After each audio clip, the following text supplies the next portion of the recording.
Buenos días. Hoy vamos a hablar sobre mecanismos inmunológicos frente a virus como complemento para el núcleo 4 de la estructura de infecciones virales de vía respiratoria y después ver una clase sobre bacterias. Bueno, yo soy Ignacio Uriarte y vamos a hablar un poco sobre virus.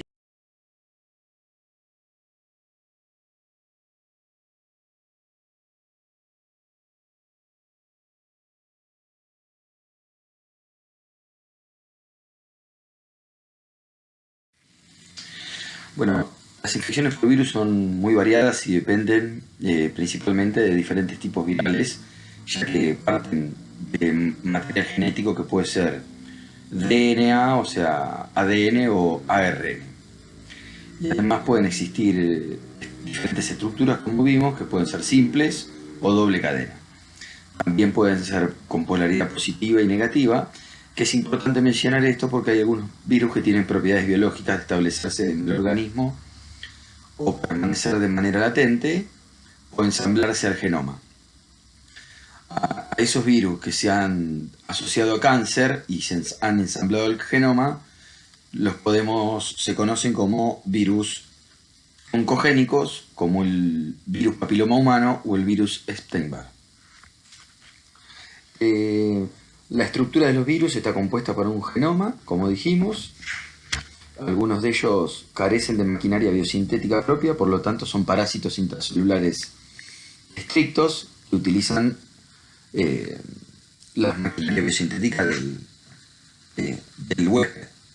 del hospedador, y han evolucionado para transferir su material genético entre células y codifican la información suficiente que les permite su continua propagación. Son capaces de adherirse a la célula huésped utilizando receptores específicos.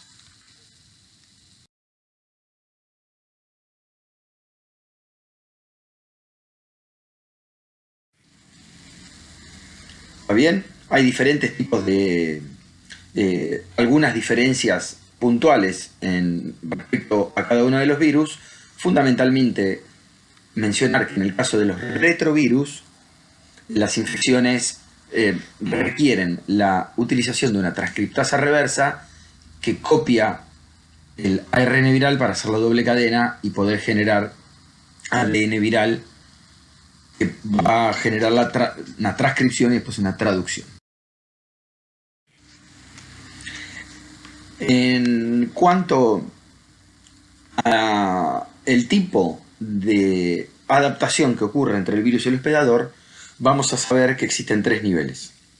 Si hay una adaptación deficiente, va a haber un efecto citolítico de la célula huésped. Si hay una adaptación intermedia, se va a ocurrir una estabilización y puede haber una variación antigénica como resultado de esa estabilización. Y si es una adaptación muy eficiente, va a haber una infección persistente y una potencial integración al genoma. Algunos virus van a evadir la inmunidad y van a generar una selección o adaptación con el hospedador que presenta resistencia a esa enfermedad. Entonces, como vimos, si la adaptación es deficiente, vamos a tener una enfermedad que puede ser potencialmente grave, como cualquiera de los virus que se presentan, como en virus agudos, como virus de la rabia, la hepatitis A, por ejemplo, entre otros. En el caso de una adaptación intermedia tenemos estabilidad y posibilidad de variación antigénica, enfermedad relativamente grave o tolerable, como los pocus virus y virus influenza, por ejemplo, y en una adaptación muy eficiente va a haber una infección persistente con integración al genoma. En algunas veces la enfermedad es leve o latente, por ejemplo en los virus de la hepatitis B, en el herpes simplex virus, y en otros casos es muy grave y permite que el virus se esconda efectivamente del sistema inmune, como en el caso del HIV. En algunos casos, para los virus que tienen deficiente interacción con el adaptador, podemos generar exitosamente vacunas, pero para aquellos virus que tienen enfermedad de adaptación eficiente y buenos mecanismos de escape, la generación de vacunas es más esquiva. Por lo tanto, la relación adaptación malo deficiente va a hablar sobre el tipo de potencialidad de vacunación y las características clínicas de la enfermedad. Algunas infecciones virales dependen de la capacidad para infectar un huésped y replicarse hasta alcanzar niveles suficientes en diferentes órganos o líquidos que permitan su posterior liberación y transmisión a un nuevo individuo. Este éxito depende centralmente de la capacidad del virus para transmitirse. En este sentido, los virus han desarrollado mecanismos que le permiten evadir la respuesta inmunitaria a fin de persistir en el huésped el tiempo necesario para transmitirse. Por ejemplo, el HIV o el herpes. Algunos evaden en forma transitoria y son eliminados rápidamente, produciendo infecciones agudas como las mediadas por el virus de la gripe. Estos virus suelen transmitirse con gran eficacia en breves periodos. Otros logran evadir mejor la respuesta inmunitaria y causan infecciones persistentes como vimos en el caso de hepatitis B, C y HIV.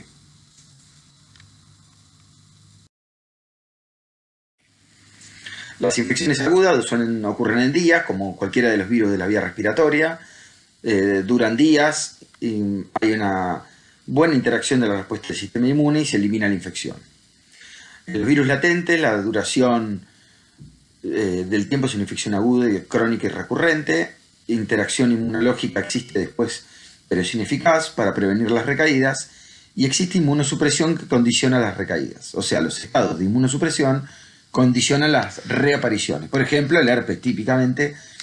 tenés una prima infección generalmente en la niñez que genera un cuadro de fiebre muy agudo, con muchas lesiones en la boca y las encías, y después las recaídas aparece el herpes en los labios. ¿Está bien? En el caso de las infecciones crónicas, la duración es variable,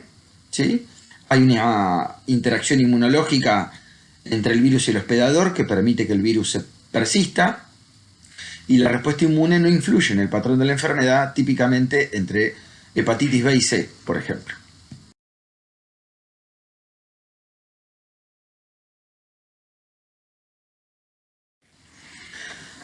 ¿Cómo es reconocida la presencia de un virus? ¿Cómo el sistema inmune se da cuenta de que existe un virus? Fundamentalmente a través de la detección de sus ácidos nucleicos, que los detecta mediante distintos sistemas de receptores. Como vimos al inicio, en el núcleo 2,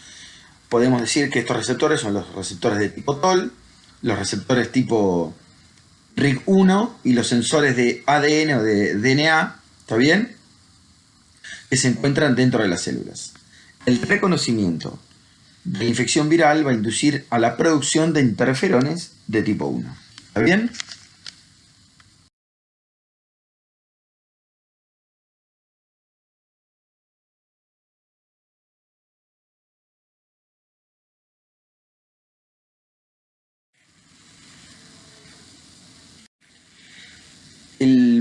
Los mecanismos inmunológicos que posee el huésped para defenderse frente a las infecciones virales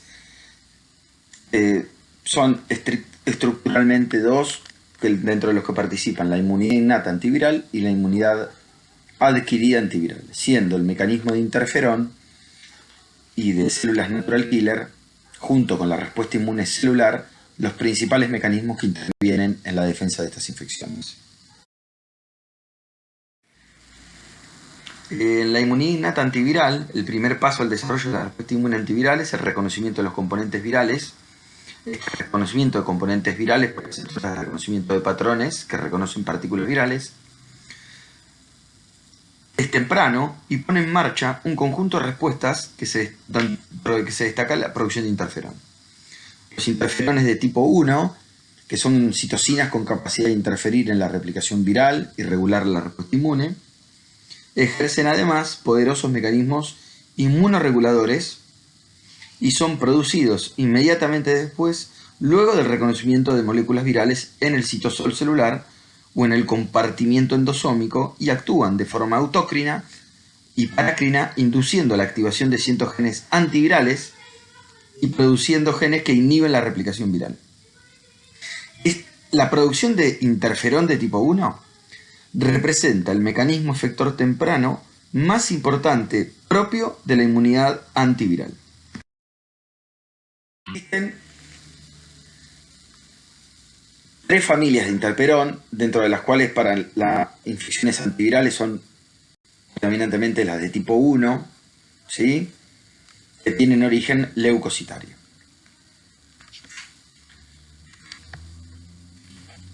Las interferón de tipo 2 tiene función y origen predominantemente inmune y participa sobre todo en infecciones bacterianas y micóticas intracelulares. Los interferones de tipo 1 son una herramienta esencial en la inmunidad antiviral. Tienen 16 miembros y 12 subtipos, dentro de los que son los más importantes el alfa y el beta. Casi todos los estudios relacionados a la inmunidad antiviral se han concentrado en acciones mediadas por interferón alfa, y los interferones de tipo 1 se caracterizan por ejercer poderosas acciones antivirales cuyos productos que son proteínas median el establecimiento de infección de inmunidad antiviral. Las funciones que mediadas por interferón son: tornan a las células vecinas refractarias a una infección viral, activan células natural killer, incrementan la expresión de moléculas de histocompatibilidad de clase 1, o sea, aumentan la expresión de las moléculas que van a activar a los linfocitos CD8, que se van a hacer citotóxicos para limitar la infección viral, presentándole partículas virales. E incrementan la presentación antigénica a través de estas moléculas. Y favorecen el desarrollo de memoria T y generación de células T efectoras frente a infecciones. Son de aparición temprana, como vemos en esta gráfico de cinética posinfección. Los primeros que aparecen después de la primoinfección van a ser los interferones de tipo 1, luego las células natural killer, luego las células T citotóxicas y finalmente los anticuerpos. La producción de interferones de tipo 1, como dijimos, es de origen predominantemente leucocitario, o sea, dentro de los glóbulos blancos, y va a generar diferentes actividades, como mencionamos en la diapositiva anterior, predominantemente con el fin de limitar, generar señales de inflamación, dar alerta a otros glóbulos blancos y células inflamatorias que van a participar, por ejemplo, células natural killer y TCD8 citotóxicas, y van a generar mecanismos como sintetasas o ribonucleasas que van a partir proteínas virales. Las producciones de interferones de tipo 1, en cinética de infección, el virus ingresa a la célula, como dijimos, los virus ARN se quedan en el citosol, el virus infectante replica y genera nuevos virus, se genera un material genético viral que activa sensores de ácidos nucleicos, induciendo la traducción de interferones de tipo 1. El interferón es liberado por la célula infectada e interactúa con los receptores de interferón que esa misma célula tiene. Además, interactúan con otras células que también tienen receptores de interferón, estimulando la síntesis de proteínas antivirales, que estas proteínas van a degradar el ARN viral e inhiben la síntesis de proteína, interfiriendo con su replicación. Principalmente la producción del interferón de tipo 1 alfa son las células dendríticas, y las de beta, los fibroblastos infectados por virus, por ejemplo en la mucosa respiratoria. Las células que producen interferones de tipo 1 en la infección viral son prácticamente todos los tipos celulares, poseen sensores, pero las principales células que lo producen son las células dendríticas plasmocitoides. Esto tiene que ver, es coherente porque son aquellas células dendríticas plasmocitoides las que van a activar, presentarle el antígeno en el contexto de un complejo mayor de histocompatibilidad de tipo 1 a los linfocitos T, CD4 y CD8,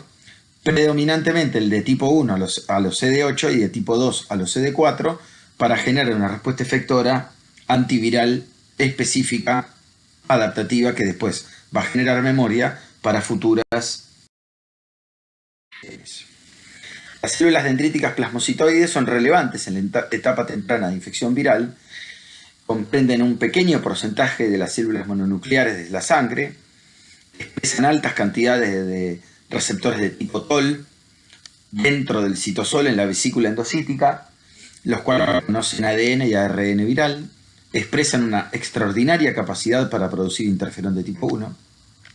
se ubican en sangre periférica y órganos linfáticos secundarios y en respuesta a procesos infecciosos son reclutadas a tejidos específicos. Por ejemplo, mucosa respiratoria. Las características que tiene la respuesta inmune antiviral, dada por las células dendríticas plasmocitoides y las células parenquimatosas,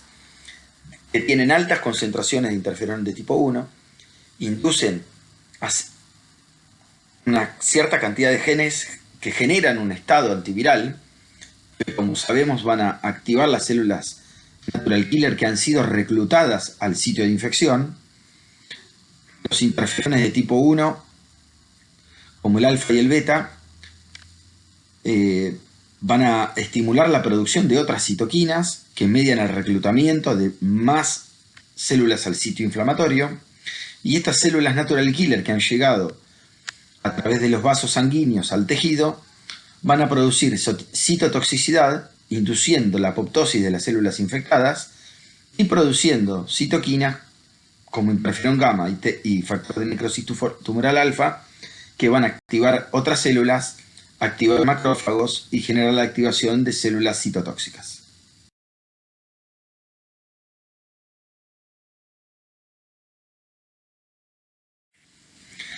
Los linfocitos natural killer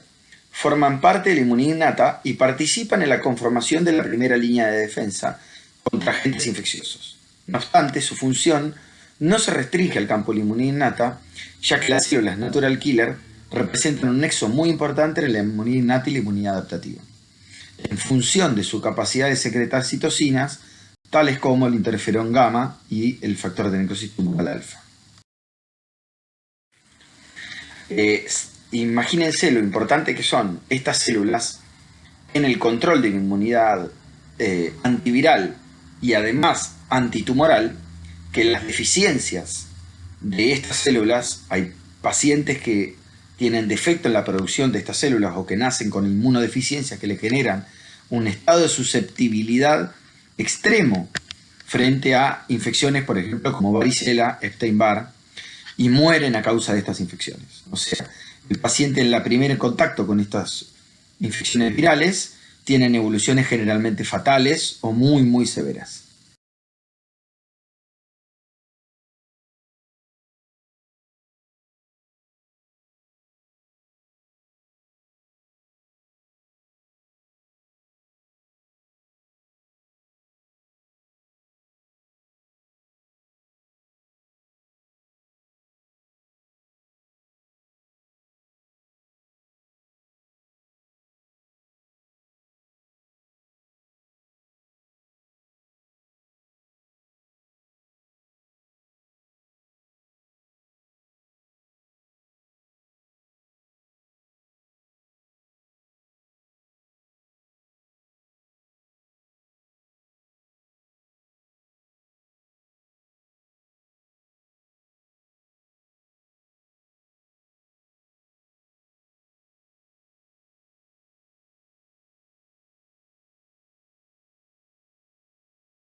Las células natural killer reconocen a la célula blanco a través de receptores activadores o inhibidores.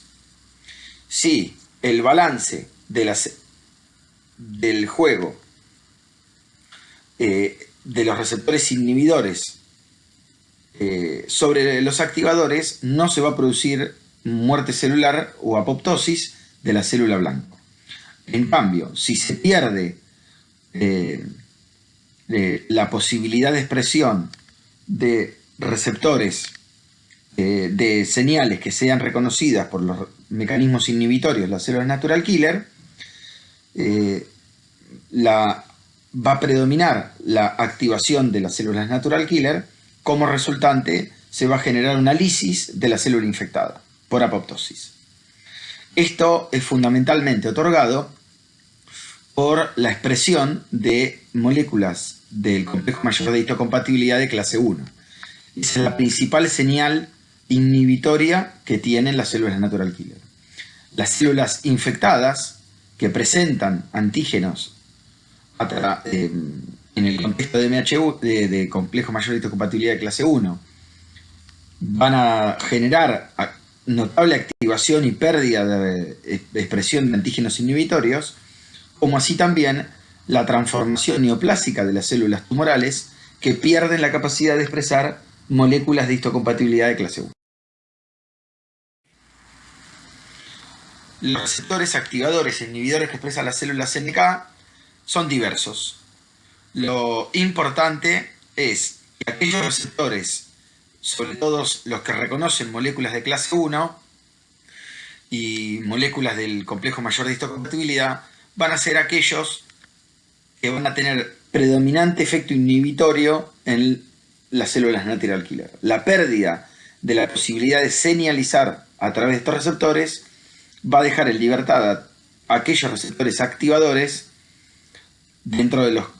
principales, que son el NKG2D, por ejemplo, que son las moléculas activadoras ligadas al complejo mayor de histocompatibilidad que presenta antígenos procesados virales. El reconocimiento entre balance de señales de activación e inhibición va a permitir que, si existe un reconocimiento inhibitorio, no haya respuesta de la célula natural killer, y, como vinimos viendo, la pérdida de las señales inhibitorias o la presencia de fuertes señales activadoras va a generar una respuesta de lisis mediante la liberación de ciertas proteínas en el citosol de la célula infectada, generando apoptosis. Los mecanismos antiinfecciosos que están mediados por las células natural killer son dos. Uno es la citotoxicidad, que puede ser por un mecanismo secretorio o no secretorio, y la producción de citocinas inflamatorias, fundamentalmente el interferón gamma. Dentro de los mecanismos secretorios, la exocitosis de los gránulos que tienen las células natural killer, que contienen perforinas y granzimas, van a activar la apoptosis celular en la célula huésped. En cambio, el mecanismo no secretorio, que es a través de receptores, estos receptores son receptores de muerte, que es los receptores de tipo Fas, que van a generar, a través de la activación de este receptor, la muerte celular en la célula infectada o en la célula tumoral.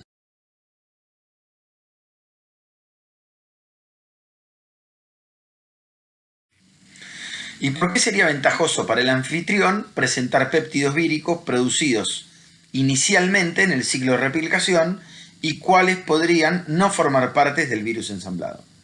Las proteínas víricas, expresadas pronto en el ciclo de replicación, pueden presentarse en células infectadas relativamente pronto después de una infección, tanto por vía endógena o endocítica como por vía exógena, lo que posibilita el reconocimiento por el linfocito T mucho antes que se produzca una nueva progenie del virus, y de esta forma limitar el ciclo de infección viral. La respuesta innata, en ciertos casos, logra erradicar la infección y limitarla. En otros, en cambio, permite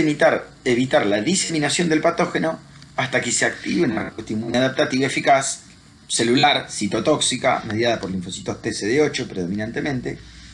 que limitan la infección viral, contribuyendo a determinar la naturaleza de la respuesta adaptativa subsecuente. Esto es fundamental porque, en base a este tipo de contacto inicial, vamos a direccionar una respuesta adaptativa a un perfil TH1 del linfocito CD4 que va a estar en el contexto de inmunidad celular citotóxica que va a limitar la respuesta a la infección viral. En este intercambio se va a generar una respuesta adaptativa clonal, por lo tanto, las fases de la activación de la respuesta adaptativa tienen que ver con el reconocimiento, la activación, el aumento el aumento de la cantidad de células clonal, la proliferación clonal y la generación de células efectoras. Bien, una vez que se generan esas células efectoras como respuesta a la activación mediada por la presentación antigénica dentro del juego de inmunidad innata y adaptativa, va a terminar generando un cierre de la respuesta adaptativa mediada por células T reguladoras y una disminución de su actividad inflamatoria.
Los diferentes tipos efectores de linfocitos T, recordamos entonces, son TH1 en el contexto de interleuquina 12,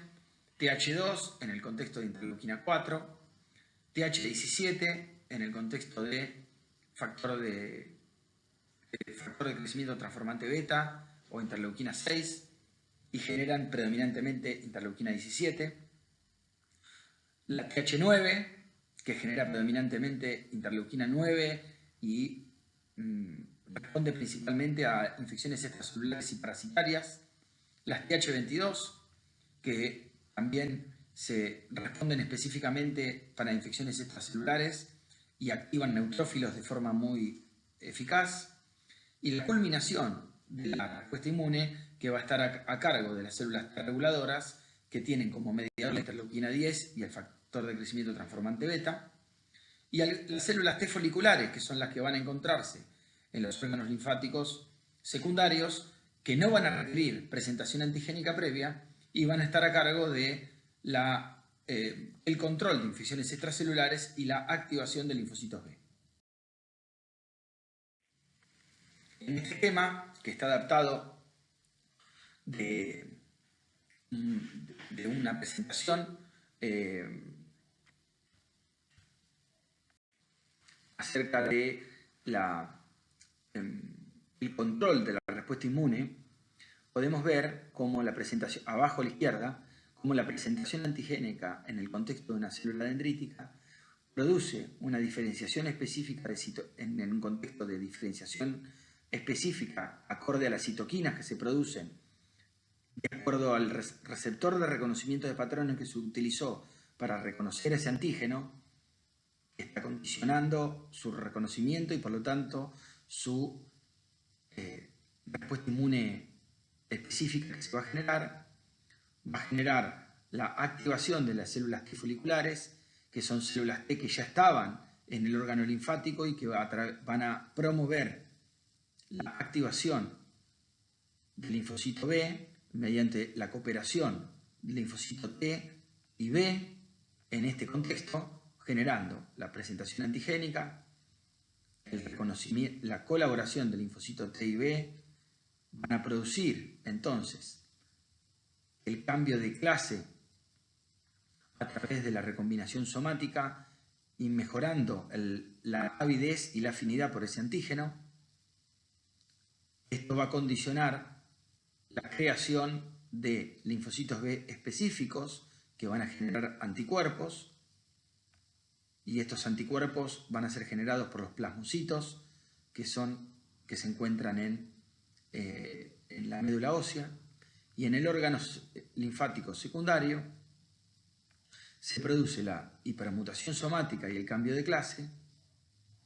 generando además una selección específica de células B que van a generar memoria, que van a quedar en ese lugar, las células memoria que van a quedar dentro del órgano linfático secundario y van a estar disponibles para futuras infecciones, generando una respuesta inmune adaptativa inmediata y súper eficiente. A la derecha, en la imagen, tenemos un esquema de protección frente a bacterias extracelulares y hongos, mediados principalmente por células efectoras TH17 y TH22, que a través de la secreción de interleuquina 17 e interleuquina 22 van a generar cambios en la estructura de los tejidos de la barrera, activándolos, haciéndolos más eficientes, y activando neutrófilos y macrófagos también para que digieran estos microorganismos, y a citocinas inflamatorias para que limiten la actividad metabólica de estos.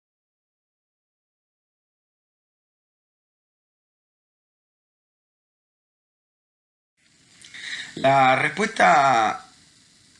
de inmunidad adquirida tiene dos componentes, uno que es celular y uno que es humoral.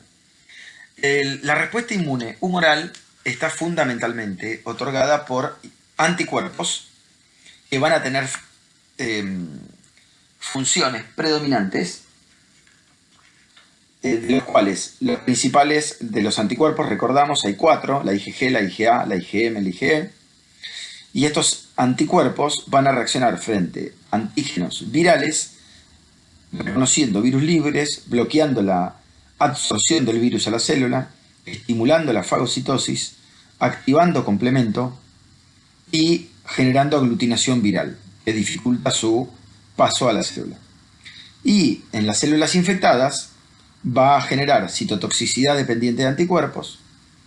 va a generar activación del complemento, lisando las células infectadas.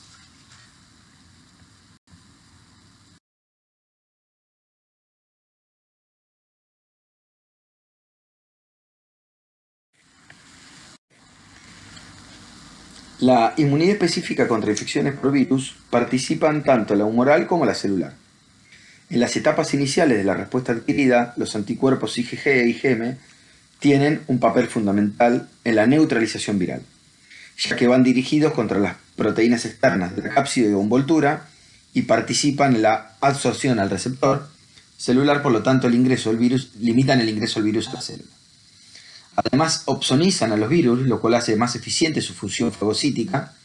de otras células, de leucocitos polimorfonucleares y macrófagos. No obstante, este mecanismo también puede facilitar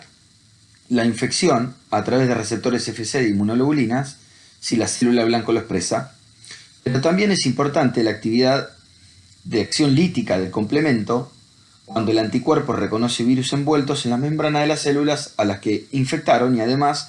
forman un complejo antígeno-anticuerpo que puede activar complemento e inducir una viriólisis, lisando la célula infectada. La inmunidad humoral es un factor importante en las etapas intermedias de la infección, pero no es suficiente para erradicar las infecciones, como podemos ver. Es importante saber que los anticuerpos IgA son muy importantes como la primera línea de defensa a nivel de las mucosas en la vía respiratoria y digestiva, y de hecho la inducción de una inmunidad secretora es la base de la elaboración de vacunas orales o nasales, por ejemplo, para algunos virus respiratorios y, por ejemplo, las vacunas, por ejemplo, la Sabin o para el rotavirus. Durante la cinética de aparición de anticuerpos, los primeros que aparecen son los anticuerpos de tipo IgM, que son potentes neutralizantes. Entonces, en una primoinfección viral vamos a tener inicialmente anticuerpos de isotipo IgM, que posteriormente van a generarse los anticuerpos de isotipo IgG, que pueden ser neutralizadores o facilitadores de la inmunidad en el control de la infección. Pero los anticuerpos IgA son los esenciales en la neutralización viral en las mucosas. Otro mecanismo fundamental, luego vamos a ver, son las células T citotóxicas CD8. Los anticuerpos IgG pueden opsonizar y neutralizar virus, lo que mejora las funciones fagocíticas de las células fagocíticas, que van a permitir también, por ejemplo, en células dendríticas, la activación de la célula dendrítica que va a generar el perfil de citoquinas correspondiente para activar células citotóxicas y células T CD4 en perfil TH1.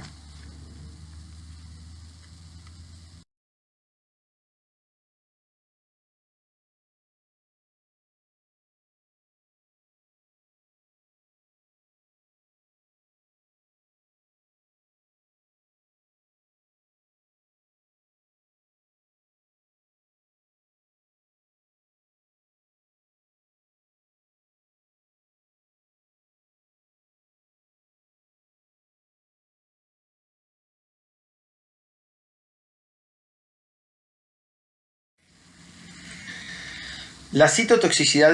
dependiente de anticuerpos es un mecanismo que, si bien está un poco discutido en el control de la infección, es un mecanismo a través de la cual la célula diana o blanco es recubierta por anticuerpos y destruida por células efectoras de la inmunidad innata, que reconoce a estos anticuerpos a través de sus receptores de inmunoglobulina. Este mecanismo no involucra la fagocitosis de la célula diana, sino su destrucción por mediadores citotóxicos liberados por la célula efectora. Como vimos anteriormente, son esos gránulos que contienen granzimas y perforinas en las células natural killer y en las células TCD8 activadas. La citotoxicidad dependiente de anticuerpos es inducida por anticuerpos IgG y es mediada por granulocitos neutrófilos, eosinófilos, monocitos, macrófagos y células natural killer, y no involucra en todos los casos a un único mecanismo efector. Las células efectoras, como vimos, son neutrófilos, monocitos, eosinófilos y células natural killer, que cabe destacar para señalar, por ejemplo, que las inmunoglobulinas en situación libre no unen al receptor de inmunoglobulina, por lo tanto no hay activación de los macrófagos y no hay destrucción. Pero si hay agregación de inmunoglobulinas en contacto con los antígenos virales o bacterianos, ¿sí?, va a haber activación de unión a su receptor y activación, lo que va a permitir la neutralización de esa célula y su citotoxicidad, tanto por la destrucción mediada por neutrófilos, eosinófilos o monocitomacrófagos, o por la liberación de granzimas y perforinas por las células natural killer. Lo que respecta a la respuesta inmune celular, puede ser mediada tanto por las células CD4, pero principalmente por células CD8. Va a haber citotoxicidad directa de la célula blanco, va a haber producción de linfotoxinas y van a participar algunas células CD8 en la citotoxicidad dependiente de anticuerpos. Como podemos ver, la célula CD4 participa en dos situaciones: activando el macrófago para que libere sustancias biológicas como interferón gamma a través de interferón gamma y que produzca el macrófago factor de necrosis tumoral, que va a destruir por apoptosis citotoxicidad mediada por receptor a la célula infectada, y activando linfocitos CD8 que van a cumplir también esta función de muerte frente a la célula infectada. La primera exposición del virus genera una rápida aparición de células CD8 que va a ser seguida en la segunda exposición al virus por una rápida aparición de células CD4 de memoria que van a limitar rápidamente, inmediatamente, la infección viral. En cuanto a la activación de los linfocitos B, es fundamental recordar